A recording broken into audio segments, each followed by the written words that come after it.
ho, mga bossing. Boss Joel, January 26 po kahapon. Due date ni Boss Joel, January 26. Mukhang wala pa din. Ngayon ho, mga kababayan, nasaan ba tayo dito? Ano ba to? Ano? Thereby serving as proof that the president... Ma'am, good morning po. Can we get Malacanang's reaction to the third impeachment complaint against PBBM being based on Kong Toby Chanco's statement that PBBM castigated Kong Martin and Zaldico back in November 2024 for taking public fund? Ito yung impeachment. Nako.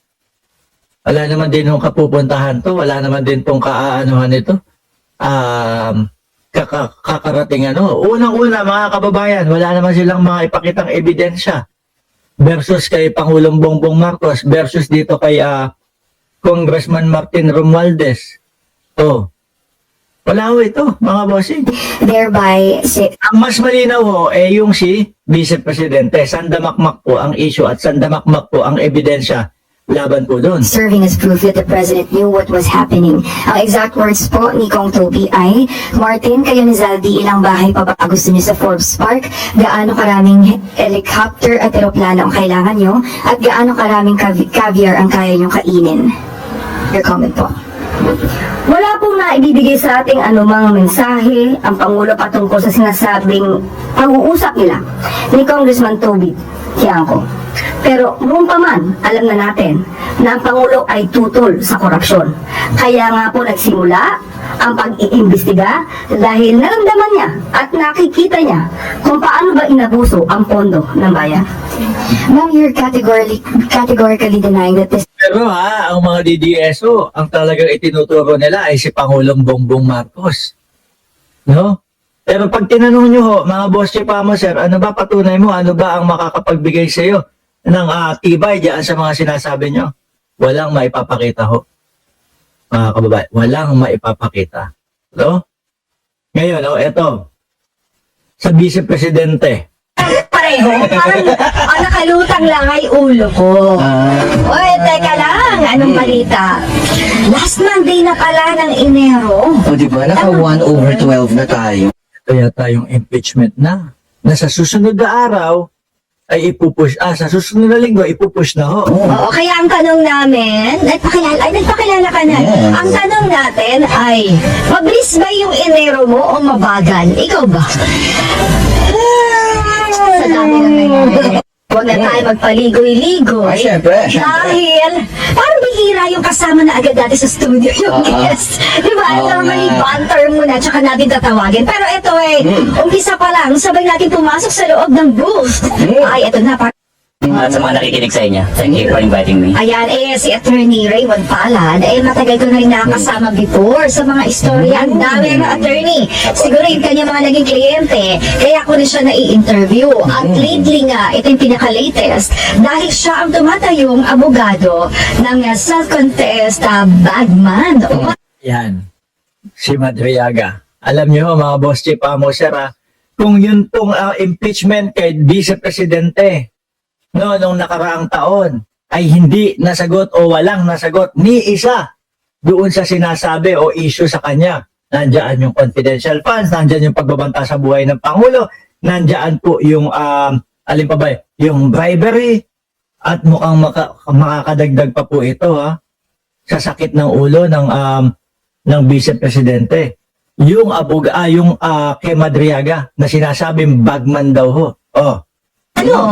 Ni VP Sara Duterte.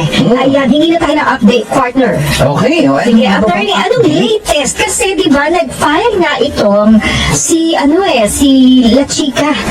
Raymond Dante ng Sabi ni Benj, attorney Madriaga. Hindi, attorney Palad po, yung attorney ni Madriaga. Chica din yan, dating kasama, ni News report sa yung press release niya, cyber libel.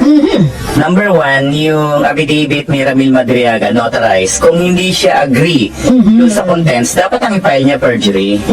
Kasi there's no way na makakapag-post si Ramil Madriaga ng mga libelous article inside the jail dahil wala naman siyang cellphone. So technically, Yeah, ang cyber libel kasi higher form, no? Ng libel na nag-post at siyang author. Senator. Since notarized to, online. sabi nga ng iba, dapat perjury if you do not agree. So, doon pa lang So doon pa lang pwede bang ma-dismiss because mali yung well, ang proseso is kailangan na pa rin namin mag-submit ng counter affidavit. counter affidavit. Pero ito nga, sige nga lang, sagutin nga natin, attorney. Dot, shoutout sa iyo. Oh, sabi ni Luke Master Chief, baka yung motion of reconsideration, no? Na natutulog sa lamesa ng mga Supremo gamitin para ma-hold ang impeachment ni Sara Duterte. Walang uusad na impeachment dahil may pending na kaso sa Supreme Court. Sabi yan ni Luke Master Chief.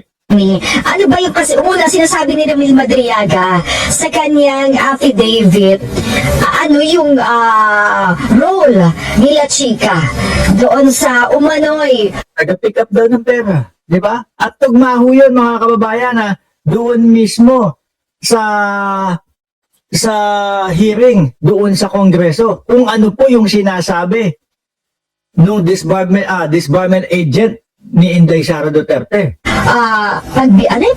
paggamit ng pondo mula sa Disbursement. ito sa illegal drugs at pogo operations at ano yung papel ni La Chica doon. Actually, wala Philippine naman. Army siya na Colonel Raymond Dante La Chica ay Actually, wala datong naman head. sinabi sa affidavit na yung mga perang i-distribute ay galing sa droga.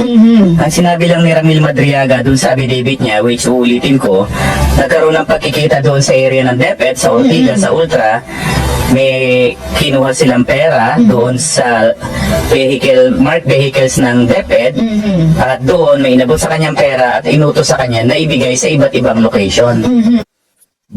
Di ba, tugma, doon sa hearing, doon sa Congress. So wala akong sinabi rito na yung ibinigay na pera kay Colonel La Chica galing sa droga.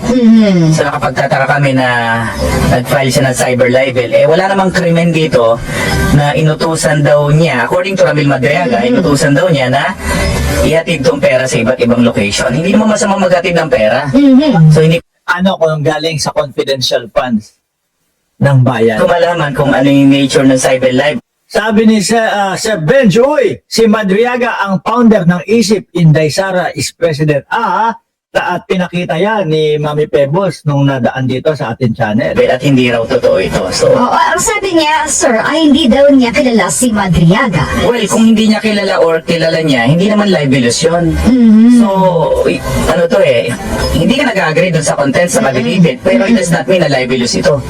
So, ang sabi ni Madriaga, kilala kita. Ang sagot niya, hindi kilala. It does not amount to libel.